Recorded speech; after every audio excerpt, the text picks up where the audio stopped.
Fíjate que por hay que ejemplo. habíamos hablado antes de la cuestión de Castaneda, ¿no? De la filosofía detrás de Castaneda, y me has hecho acordar de una parte en la que él dice que el niño, cuando tiene 8 o 10 años, lo que él recomienda es llevarlo que vaya a ver otro niño de su edad, exactamente lo más parecido a él que sea posible, muerto.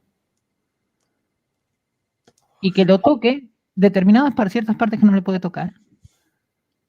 Y que sea consciente de que la muerte está ahí. A ver, eso en España hasta hace poco, te estoy hablando de los años 90, ¿vale? Que fue cuando se murió, por ejemplo, mi bisabuela y otra gente. En España se amortajaba a los muertos y lo amortajaba la familia. Ahora no, ahora se mueren en los hospitales ahí dejados de la mano de Dios y ya te dan el paquete hecho, ¿vale? Como en Estados Unidos. Pero aquí antes se amortajaba a los muertos.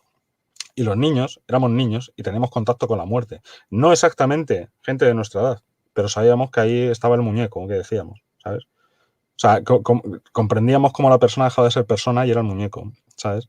Y otras cosas. Sí, claro, claro. O sea, al niño no se le tiene que evitar la muerte, ni se le tiene que contar cuentos Disney. O sea, Caperucita Roja. Gracioso que hacer eso te hace más valiente después en la vida. O sea, comprender eso es lo que te hace valiente, lo que te hace decir, bueno, mira, hay lo que sea que me puede enfermar o lo que sea, y yo estoy aquí y acepto lo que el destino me dé. No acepto porque estoy aquí. Esa cuestión valiente que se pierde, empieza a tener miedo, te encierra, te empiezas a echar alcohol por todos lados, ¿no? Porque como que no has visto realmente qué es la muerte. O sea, ves la muerte quizá como algo realmente horrible, donde te van a llevar a un lugar donde no te va a ver nadie y te van a meter en una bolsa de plástico, unas cosas espantosas, ¿no? Dices, Claro, y no sé si valiente es el término más acertado, pero por lo menos hay una aceptación. Eres consciente de lo que va a pasar, más tarde o más temprano. Yo te puedo contar una experiencia mía particular, que fue yo con 12 años, un amigo mío se murió de cáncer. Con 12 añitos. En una semana a tomar por culo al hoyo, ¿sabes? Y ahí sí que estamos hablando, por ejemplo, de lo de poner a niños de la misma edad y tal y cual, ¿vale? Y bueno, aunque yo había tenido contacto con la muerte, porque mi madre es de provincias, yo me había criado a caballo entre la ciudad y el pueblo, lo rural, lo urbano, y tal y cual sí tenía contacto con la muerte. Pero ahí está la cosa, que te hace aceptar lo inevitable. O sea, esto va a pasar, te pongas como te pongas.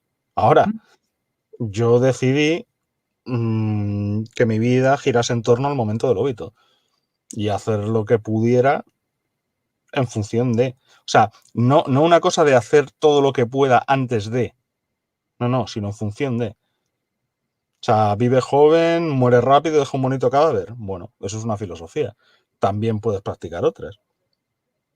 cierto. ¿Vale? Sí, pero es cierto que hay que tener en cuenta un poco que tampoco somos tan importantes. O sea, yo creo Claro. que parte del problema aquí del capitalismo tardío, del capitalismo de amigos, como le quieras llamar, lo que tenemos ahora, lo que sea, es que se busca, y la democracia sobre todo, hacer A ver, creer a la gente que el individuo es San Dios. Y el voy, individuo no es San Dios. Al voy final a, no. voy a matizar cosas. A ver, capitalismo tardío de amiguismo, o sea, eso es comunismo. O sea, De lo tú que date. tenemos ahora, como le quieras llamar, comunismo, puedes poner la etiqueta que zuckervismo ¿cómo es? Becismo, Pero no es capitalismo. llámale como quiera. Pero no es Llámale como quiera. capitalismo. O sea, eso forma parte de la ingeniería social. Claro, ¿Vale? eso, O ese es sea, el a punto ver, que quiero. para que haya trabajo tiene que haber No inversión. se Y para que haya refiere inversión tiene que haber ahorro. al capitalismo tardío, yo creo más como fenómeno histórico, ¿no? Pero tuvimos un capitalismo que fue el de Henry Ford, que fue el capitalismo del emprendedor, y ahora ya como que es una cuestión manejada por grandes grupos y que de golpe se cerró, hizo, y se quedó en una cuestión como la lotería en Babilonia. Vamos a ver, yo creo que eso es un mito, ¿eh? O sea, Henry Ford no fue capitalista, o sea, fue un gran tenedor de fortuna, pero capitalista no, nunca. Bueno, el emprendedor, digamos que era puesto como el ejemplo, ¿no? Ya, De claro, pero eso es como hoy en día, o sea, hoy se considera emprendedor a un tío que escribe haikus que a nadie le interesan. sí, o Besos, que está hecho todo con dinero del contribuyente estadounidense. Efectivamente, a eso voy. O sea, que siempre son sufragados, paguitas, lo que es capitalismo de amiguete, o sea, lo que viene siendo el socialismo toda la vida. O sea, claro, es que los demás curren para vivir tú de puta madre. ¿Y qué haces? No, yo es que hago haikus, ¿vale? ¿Y a quién le interesan? A nadie. Pero, ¿cómo está la superestructura organizada? Esto va a ir en el colegio a machamartillo.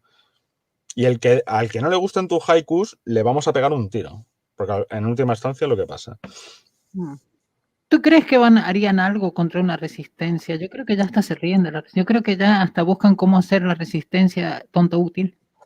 Parece que hay una cuestión graciosa en esto del capitalismo, del devenir mafia del capitalismo, como dice Dialectic Leversaurum, que es como una cuestión muy graciosa en esto porque ¿tú crees que a alguien le tienen miedo a alguien? Se ríen de todos estos tipos. Y si sale alguien que pueda dar miedo, inmediatamente lo venden como un producto propio. Fíjate, los talibanes. O sea, el negocio se arma solo con lo que quiere. Es una cosa muy curiosa, ¿no? Es la cuestión de aquí todo es negocio. Claro, y como hemos dicho antes, la responsabilidad última es del individuo. Ten en cuenta que vivimos o sea, que hemos sido criados en regímenes socialdemocráticos. ¿Vale? Entonces, pensamos que, por ejemplo, una opción para Argentina ahora mismo sería Javier Milei. Es lo menos malo. Yo creo que se van a reír de él y que no va a cambiar mucho. Ahora, hay una cosa que sí es cierta, que puede... No, o sea, no es que se vayan a reír de él, es que la va a cagar de plano. Sí, es que opta por la vía equivocada. Un libertario, por ese lado el libertario no... Ese es el lado, fíjate. No sé si querías ahí hablar tú de los libertarios, porque te he visto que querías decir mucho sobre los libertarios. Quiero que lo digas ahora, ¿no? Del tema de los... No, o sea, realmente no tengo nada mucho más que decir, o sea, pero que el libertario adolece del problema de la agresión. O sea, a ver, tú coges un comunista y el comunista tiene claro que te tiene que matar. ¿Vale? O sea, le estorbas, te mata. Y tú dices, no, es que yo solo he hablado, no me mates. No. O te defiendes y ejerces un grado de violencia superior al del atacante o sucumbes. Ese es el problema que tienen los libertarios. Que la sangre les da miedo. ¿Por qué? Porque estamos imbuidos en posmodernismo. ¿Vale? O sea, esto hace 200 años no pasaba. ¿Vale? ¿Por qué? Porque la gente lo tenía claro. Y te digo 200 años porque es, por ejemplo, los españoles contra los franceses. Yo creo que hay otro problema también y sigue siendo la ilustración. Mientras se crea la ilustración, mientras se crea que, Sí. que va a llegar un momento en el que va a haber un consenso porque todos vamos a estar de acuerdo con todos y se crea en esa falacia de la democracia, entonces siempre vas a tener un Milei que hace reír a los otros parlamentarios, siempre vas a tener la payasada y nunca vas a llegar a lo que buscas. Ese es el problema. Claro, de hecho la democracia vive del conflicto. Exacto. No tendría la retroalimentación. No claro, y encima cuando le pones el social delante, o sea, yo te lo puedo decir, o sea, yo no sé cómo será en Argentina, ni cómo será en Chile, ni cómo será en ningún lado, pero yo sé sí sé cómo es en España. Y aquí los partidos de derecha o de izquierda, entre comillas, ¿vale? Porque eso es otra cosa que se debe de superar. O sea, la única diferencia es en grado.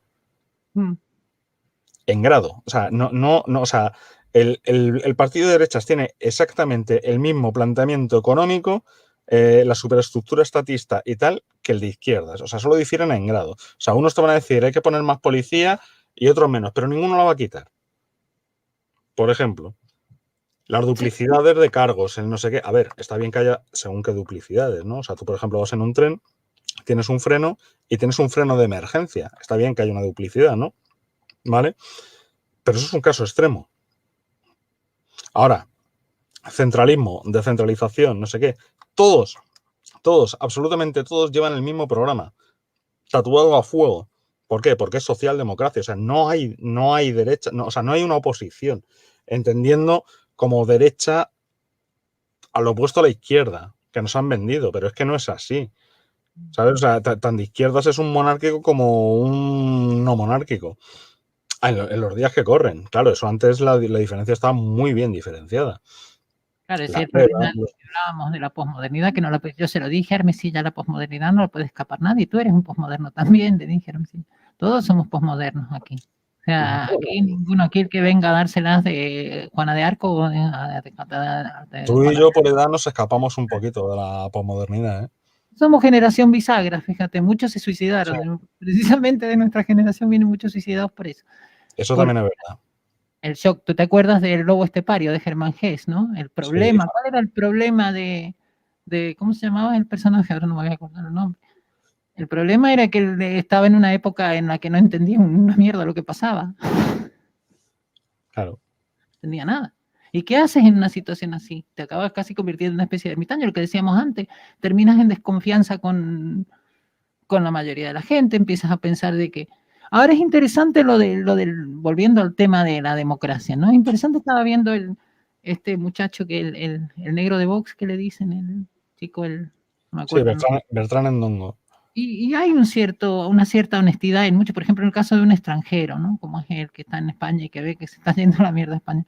Hay algo de honestidad en mucha de esta gente. El problema es que no se dan cuenta de lo que decíamos antes de Milei, que también, a lo mejor, yo Milei no creo que sea mal tipo, no me parece mal tipo. Pero es una elección que no va por ahí la cosa, ¿no? Y ese es el asunto que... Claro, es lo que decía. Ahora mismo, tal cual está la cosa, es lo menos malo, pero que la va a cagar de plano, sí. Por esto que estoy diciendo, o sea, se centra demasiado en lo económico, en lo idílico, en cómo deberían de funcionar las cosas, y es que no tiene en cuenta que, por ejemplo, el 99% de los argentinos son peronistas. Se ponga como se ponga. Y que si no ejerce cierta coerción, o sea, cierta violencia, cierta... Coño, si llega el momento de matar a alguien, se va a comer dos cagados. Porque una cosa es la política y otra cosa es lo que él piensa. Y eso no es compatible. O sea, a ver, la política, como hemos dicho antes, o sea, es el uso de la fuerza, o sea, es la coerción sobre los demás. Entonces, si tú no tienes en cuenta esas cosas, al final vas a ser carne de cañón. Y sí, tu proyecto económico será de putísima madre, si no te digo que no.